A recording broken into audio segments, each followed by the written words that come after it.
Je voudrais m'excuser en ce jour, car j'ai péché. J'ai fauté car je n'ai pas eu envie de consommer, je n'ai pas eu envie d'offrir. Offrir, qu'est-ce que ça veut dire offrir au fond? Alors offrir, j'adore ça. Offrir un sourire, offrir l'effort de ne pas rajouter du stress à quelqu'un qui l'est déjà alors que nous le sommes aussi.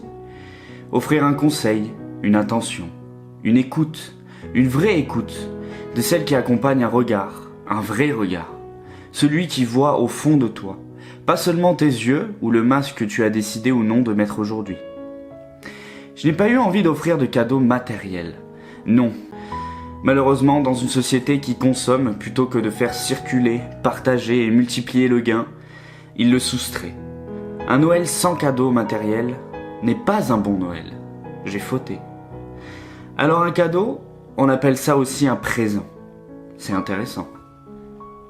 Mais quoi de mieux qu'une offrande intangible, une vraie offrande de soi, de son savoir-être, pour un présent? Car une discussion où l'autre vous écoute vraiment, vous ancre réellement dans le présent. Un vrai partage authentique. Là où la plupart des familles, et je parle de ce que j'ai pu voir, se retrouvent tous ensemble pour Noël, ils jouent des rôles sans être vraiment qui ils sont.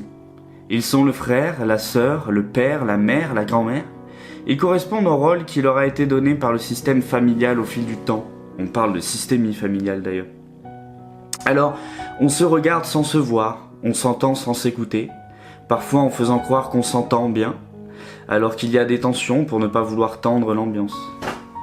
On est trop occupé à se regarder soi-même agir le rôle que notre famille nous a donné.